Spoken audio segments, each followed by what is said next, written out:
Hi, this is Priya from Priya's Head.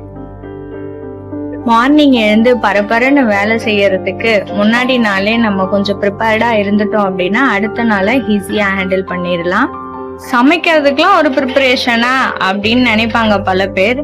ஆனா நம்ம ஒர்க்கும் பண்ணிக்கிட்டு பசங்களையும் பார்த்துக்கிட்டு அதை தாண்டி வீட்டுல இருக்க மத்தவங்களையும் பார்த்துக்கிட்டு நம்ம இருக்கணும் அப்படின்னா இவ்வளவு பிரச்சனைக்கு நடுவுல அடுத்த நாள் வெடிஞ்சதும் என்னடா சமைக்கிறது, என்னதான் பண்றது, ஸ்கூலுக்கு அப்படியே கொடுத்து அனுப்ப முடியாது, ஆபீஸ் போறவங்களுக்கும் ஏதோ ஒண்ணு சமைச்சு கொடுத்து அனுப்ப முடியாது, நம்ம பிஸியா இருக்கோம் அப்படியே கடையில வாங்கி சாப்பிட்டுருவோம் அப்படின்னு நினைக்க முடியாது.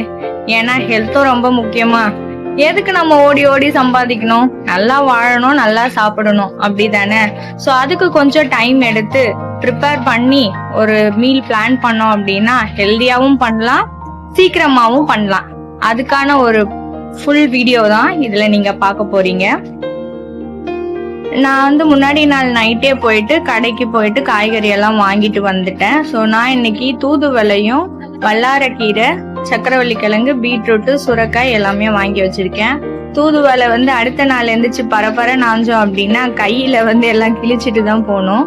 அதனால முன்னாடி நாளே அழகா உட்காந்து மெதுவா கிளீன் பண்ணி வச்சுட்டோம் அப்படின்னா அடுத்த நாள் ஹேண்டில் பண்றதுக்கு ஈஸியா இருக்கும்.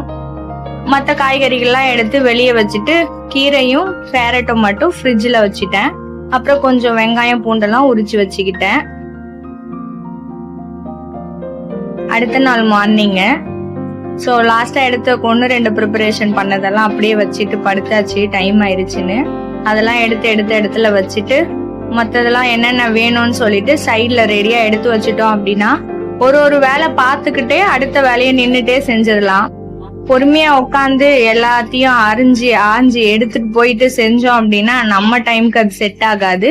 ஸோ ஃபர்ஸ்ட் சாதத்துக்கு அடுப்புல தண்ணியை வச்சுட்டு இட்லி பாத்திரத்துக்கும் தண்ணி பொடிச்சு வச்சுட்டோம் அப்படின்னா நம்ம மற்ற ப்ரிப்பரேஷன் பண்றதுக்குள்ள ரெண்டும் சூடாயிடும். ஸோ இட்லி ஊத்தி எல்லாத்தையும் வச்சுட்ட உடனே இந்த பக்கம் தண்ணி கொதிச்சிடும். ஸோ அரிசியை கழுவி அப்படியே சாதத்தை போட்டுட்டோம் அப்படின்னா ரெண்டுமே வெந்துட்டு இருக்க டைம்ல நம்ம இந்த பக்கம் வெஜிடபிள்ஸ் எல்லாம் கட் பண்ணிடலாம். சாம்பார், சட்னி ஏதாவது வைக்கணும் அப்படின்னா அதுக்கு ரெடி பண்ணிடலாம்.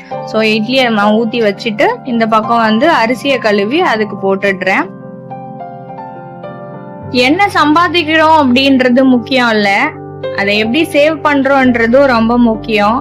ஸோ சம்பாதிக்கவும் செலவு பண்ணவும் அப்படியே இல்லாம நம்ம ஃபியூச்சருக்காகவும் நம்ம பசங்களுக்காகவும் ஏதாவது ஒண்ணு திரும்பி பார்த்தா இவ்வளோ நாள் என்னடா பண்ணோம் அப்படின்ற மாதிரி ஏதாவது ஒண்ணு இருக்கணும். ஸோ கோல் இல்லாத வாழ்க்கை இருக்கக்கூடாது. ஒரு லாங் டேர்ம் கோல், ஒரு ஷார்ட் டேர்ம் கோல் அப்படின்னு சொல்லிட்டு உங்க வாழ்க்கையில செட் பண்ணிக்கோங்க. ஏன்னா அப்பதான் நம்மள நாமே பிஸியா வச்சுக்க முடியும். கோல் இல்லை அப்படின்னா என்னடா வாழ்க்கை இது அப்படியே போயிட்டு இருக்கு அப்படின்ற மாதிரி இருக்கும். சோ எல்லாருக்குமே ஏதாவது ஒரு கோல் இருக்கணும். அந்த கோல் இருந்தாதான் அதை அடையறதுக்கான முயற்சியில நம்ம இருப்போம். சோ கோல் செட் பண்ணுங்க. நம்ம அப்படியே நடுவுல குழம்பு வச்சுக்கலாம். அப்பப்ப தோணும் போது மண் பாத்திரத்திலயும் சமைக்கிறது உண்டு. சோ அந்த மாதிரி ஒரு 2-3 மண் பாத்திரம் பொங்கலுக்கு ஊர்ல பொங்கல் வைக்கும் போது குழம்பு வைக்கிறதுக்காக எங்க அத்தை சட்டி எல்லாம் வாங்குவாங்க, மண் சட்டி. ஸோ அதை நான் இங்கே எடுத்துட்டு வந்துருவேன். அவங்க அடுப்புல வச்சு பழகிடுவாங்க. ஸோ கேஸ்ல வைக்கும் போது ஈஸியா இருக்கும். கத்திரிக்காய் ஊர்ல இருந்து எடுத்துட்டு வந்தது ஒவ்வொன்றும் ஒவ்வொரு கலர்ல இருக்கும். ஏன்னா அவங்க அப்பப்ப சமைச்சு கழுவி ஊத்துற தண்ணியில வளர்ந்தது, எந்த ஃபெர்டிலைசரும் உரமும் போடாம வளர்ந்தது. ஸோ அதான் கொஞ்சம் பூச்சியெல்லாம் இருக்கு. ஸோ அந்த பகுதியை மட்டும் கட் பண்ணிட்டு மீதியை நம்ம யூஸ் பண்ணிக்கலாம். கத்திரிக்காய், முருங்கைக்காய் போட்டு காரக்குழம்பு தான் ரெடி பண்ணிட்டு இருக்கேன். ஸோ ஒவ்வொன்று சைட்ல வதங்கும் போதே நம்ம இங்க ஒவ்வொரு காய்கறியா கட் பண்ணி வச்சுக்கலாம். வெங்காயம், தக்காளி போட்டு நல்லா வதக்கிட்டு முருங்கைக்காய், கத்திரிக்காய் போட்டு வதங்கினதுக்கு அப்புறமா புளி ஊத்திக்கலாம்.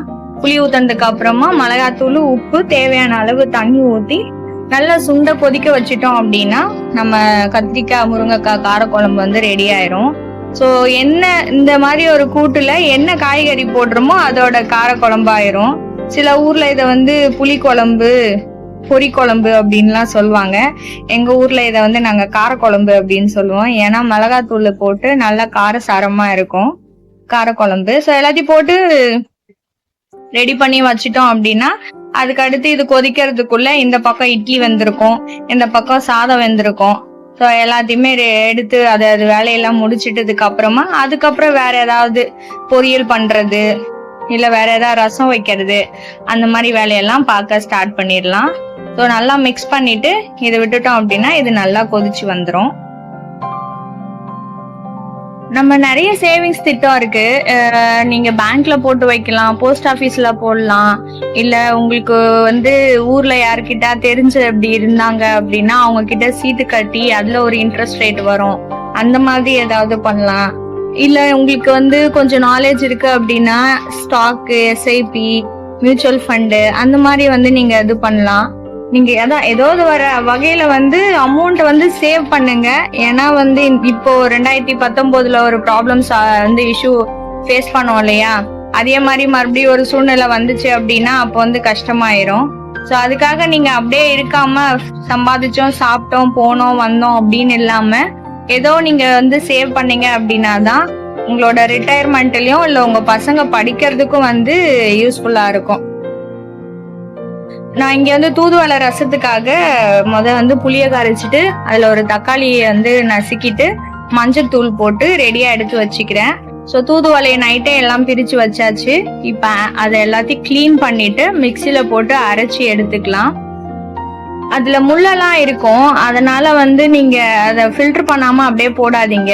அரைச்சதுக்கு அப்புறமா நல்லா ஃபில்டர் பண்ணி எடுத்துக்கோங்க. இதுக்கு நடுவுல குழம்பு வந்து கொதிச்சிருச்சு. ஸோ வேர்க்கடலை பொடியை ஒரு 2 ஸ்பூன் போட்டு மிக்ஸ் பண்ணிட்டோம் அப்படின்னா நல்லா டேஸ்டா இருக்கும் குழம்பு. ஸோ நான் இதை வடிகட்டி ஒரு ஓரமா எடுத்து வச்சுக்கிறேன். இதுல முள்ளு இருக்கும் இல்லையா, ஸோ சாப்பிடும் போது ஏதாவது டிஸ்டர்ப் ஆகும். நீங்க அன்னதான் அரைச்சாலும் அதுல கொஞ்சம் திரியா இருக்கும், அதனால அதை நல்லா ஃபில்டர் பண்ணிக்கோங்க.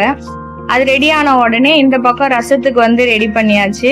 எண்ணெய் ஊற்றி கடுகு போட்டு பூண்டு, பச்சை மிளகாய் 2, காஞ்ச மிளகாய் 2 போட்டு அரைச்சி வச்சிருந்த வடிகட்டி வச்சிருந்த தூதுவளை சாறு இருக்கு இல்லையா, அதை போட்டு கொஞ்சம் நல்லா ஒரு 1 மினிட்டுக்கு வந்து கொதிக்க விட்டுருங்க. ஏன்னா அதுல பச்சை வாசனை இருக்கும், ரசம் வந்து நம்ம அவ்வளோ கொதிக்க விட மாட்டோம் இல்லையா, அதனால வந்து அது தனியா ஊற்றி நல்லா கொதிக்க வச்சுட்டீங்க அப்படின்னா அதுல இருக்க ரா ஸ்மெல் வந்து போயிடும். அதுக்கப்புறமா நம்ம ரெடி பண்ணி வச்சிருக்க ரசத்தோட வாட்டரை வந்து அதுல போட்டுட்டு கொஞ்ச நேரம் மூடிடுங்க. கொதிக்கிற மாதிரி ஒரு ஸ்டேஜ் வரும் இல்லையா, அந்த டைம்ல திறந்து மிளகு சீரகம் வந்து பொடி பண்ணி வச்சதை போட்டு நல்லா மூடி வச்சிட்டீங்க அப்படின்னா ஒரு 2-3 நிமிஷத்துலயே ஹை ஃபிளேம்ல வச்சீங்கன்னா நல்லா கொதிச்சிடும். அப்படியே கட் பண்ணி வச்ச கொத்தமல்லிய பரவலாம் மேல தூவி இறக்கிட்டோம் அப்படின்னா நம்ம தூதுவளை ரசம் ரெடி ஆயிரும். சளிக்கு ரொம்ப நல்லது, ட்ரை பண்ணுங்க. இதுதான் வல்லாரக்கீரை, இப்படிதான் இருக்கும். ஸ்கூல் படிக்கும் போது எல்லாமே இந்த கேலண்டர் பாக்குற போது வல்லாரக்கீரை பத்தி நோட்ஸ் இருக்கும். அப்ப என்ன பண்ணுவோம் அப்படின்னா வல்லாரக்கீரை என்னன்னே தெரியாது, வீட்டுல தாத்தா கிட்டயும் பாட்டி கிட்டயும் கேட்டு நம்மளோட நட்சத்திரத்துக்கு இந்த திசையில நின்னு சாப்பிட்டா வந்து ஞாபக சக்தி நல்லா இருக்கும் அப்படின்னு சொல்லிட்டு அதுல போட்டிருப்பாங்க. சோ என்னோட ராசி நட்சத்திரம் பார்த்து அந்த திசை பக்கம் நின்னு சாப்பிட்டு போன காலம்லாம் இருக்கு. ஆனா இப்பெல்லாம் நினைச்சா அது ஒரே சிரிப்பா இருக்கு. ஆனா சயின்டிபிக்காவோ இல்ல ஏதோ ஒரு மருத்துவ குணம் இதுல இருக்கிறதாலதான் எல்லாரும் இதை எடுத்துக்கிறாங்க. சோ இதுல கண்டிப்பா ஞாபக சக்தி இருக்கா இல்லையான்றது எனக்கு தெரியாது, பட் கொடுத்தா நல்லதுன்னு கேள்விப்பட்டதால நானும் இதை ஃபாலோ பண்ணிட்டு இருக்கேன். இப்போ இது வல்லாரக்கீரையை வச்சு ஒரு சட்னி தான் பண்ணிட்டு இருக்கேன். நம்ம நார்மலா மத்த சட்னி, தக்காளி சட்னி எப்படி அரைப்போமோ அது கூட வந்து வல்லாரக்கீரையை போட்டுட்டு நல்லா வதக்கிட்டோம் அப்படின்னா வல்லாரக்கீரை சட்னி வந்து ரெடி ஆயிரும். இது போடும் போதுதான் வந்து பாத்திரத்துல ஃபுல்லா இருந்தது, சூடு ஆன உடனே எங்கடா போச்சு அப்படின்ற மாதிரி புஷ்ன்னு போயிடுச்சு. பாத்தீங்கன்னா தெரியும். தண்ணி சுண்ட நல்லா வந்து எடுத்து வச்சிருங்க. சோ இது ஆறுற கேப்ல நம்ம அடுத்த வேலையை பாத்துருவோம். பீட்ரூட் வந்து சைட்ல வந்து சீவி எடுத்துக்கிட்டேன், முட்டைய வேக போட்டுட்டேன். காலையில வந்து 100 கை இருக்கிற மாதிரி இருக்குங்க நமக்கு. இந்த வேலையெல்லாம் முடிச்சுட்டு பாக்கும்போது அப்பாடா நம்மளா பண்ணோம் இது அப்படின்ற மாதிரி இருக்கும். எண்ணெய் ஊத்தி கடுகு போட்டுட்டு கடலைப்பருப்பு, இது வந்து நிறைய விதத்துல செய்வாங்க, ஒரே மாதிரி செஞ்சு கொடுத்தா போர் அடிச்சிடும் இல்லையா. 2 நாளுக்கு முன்னாடி வந்து கட் பண்ணி போட்டு வேர்க்கடலை போட்டு செஞ்சேன். இன்னைக்கு வந்து துருவலா துருவி கடலைப்பருப்பு போட்டு அப்படியே வதக்கி உப்பு போட்டோம் அப்படின்னா இது ஒரு டேஸ்ட்ல இருக்கும். ஸோ ஒரே மாதிரியே கொடுத்தோம் அப்படின்னா மூஞ்சில் அடிச்ச மாதிரி இருக்கும். என்ன இன்னைக்கு இதுவா அப்படின்ற மாதிரி கேட்பாங்க. ஸோ அதுக்காக தான் இந்த மாதிரி மாத்தி மாத்தி யோசிக்கிறது. அதை அங்க அப்படியே வதக்கி கூட்டி மூடி வச்சுட்டோம் அப்படின்னா அது வேகிற கேப்ல இந்த பக்கம் இதை அரைச்சி எடுத்துட்டோம் அப்படின்னா நம்ம சட்னி வந்து ரெடி ஆயிரும். அரைச்சதுக்கு அப்புறமா கொஞ்சம் தாளிச்சு வச்சுக்கோங்க. அப்படியே நம்ம இதை எடுத்துக்கலாம், ஏன்னா நல்லா தண்ணி இல்லாம சுண்டதான் இது பண்ணிட்டோம். நான் கொஞ்சம் தாளிச்சு வச்சுக்கிட்டேன். ஃபைனலா நமக்கு இன்னையோட மெனு வந்து ரெடி ஆயிருச்சு. செஞ்சு வச்சதுக்கு அப்புறம் தாங்க டே பிரியாவா இதெல்லாம் பண்ணது அப்படின்ற மாதிரி இருக்கும். காலேஜ் முடிச்சு ஏன் கல்யாணம் ஆகுற வரைக்குமே இந்த மாதிரி வேலையெல்லாம் பார்த்தது இல்லைங்க.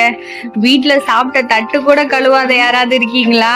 கல்யாணத்துக்கு அப்புறம் மத்தவங்க தட்டியும் சேர்த்து கழுவுற யாரா இருந்தீங்கன்னா கண்டிப்பா கமெண்ட் பண்ணுங்க. அதுவும் முக்கியமா குழந்தைங்க பிறந்ததுக்கு அப்புறம் அவங்களுக்காக நம்ம எடுக்கிற கேர் இருக்கு பாருங்க, அப்பதான் தெரியும் நம்ம அப்பா அம்மா நமக்கு எவ்வளவு கேர் பண்ணி நம்மள பாத்துக்கிட்டாங்க அப்படின்ட்டு. சோ அவங்களோட அருமை வந்து நம்ம அப்பா அம்மா ஆகும்போதுதான் தெரியும். ஆனா அது குழந்தையா இருக்கும் போதோ இல்ல அவங்களுக்கு பசங்களா இருக்கும் போதே புரிஞ்சாக்கா நல்லதா இருக்கும் அப்படின்னு நினைக்கிறேன். நீங்களும் வந்து கல்யாணத்துக்கு அப்புறம் இந்த மாதிரி ஃபீல் பண்ணாம முன்னாடியே அவங்களுக்கு ஹெல்ப்ஃபுல்லா இருங்க. இது என்னோட ஹம்பிள் ரெக்வெஸ்ட். கண்டிப்பா வந்து எல்லா அப்பா அம்மாவுமே எவ்வளவு பணம் இருந்தாலும் என்ன இருந்தாலும் அவங்க பசங்களை வந்து வளர்க்கறதுக்கு வந்து ரொம்ப கஷ்டப்பட்டு தான் ரொம்ப கேர் பண்ணி தான் வளர்ப்பாங்க. ஸோ உங்க பேரண்ட்ஸை வந்து என்னைக்குமே விட்டுறாதீங்க. பேரண்ட்ஸை ரொம்ப நல்லா பாத்துக்கோங்க. இவ்வளவு வேலையை முடிச்சதுக்கு அப்புறம் நமக்காக கொஞ்சம் டைம் ஒதுக்கணும் இல்லையா? ஒரு கிளாஸ் ஜீரக தண்ணி எடுத்துட்டு மீட்டிங் அட்டென்ட் பண்ணிட்டே சிப் பண்ணி குடிச்சிட்டு அதுக்கப்புறமா போய் பாத்திரத்தெல்லாம் கழுவி எடுத்து கிச்சனை கிளீன் பண்ணிட்டோம் அப்படின்னா வேலை முடிஞ்சிரும். கண்டிப்பா இந்த வீடியோ உங்களுக்கு பிடிச்சிருக்கும்னு நினைக்கிறேன். Thank you. Bye. See you in the next video.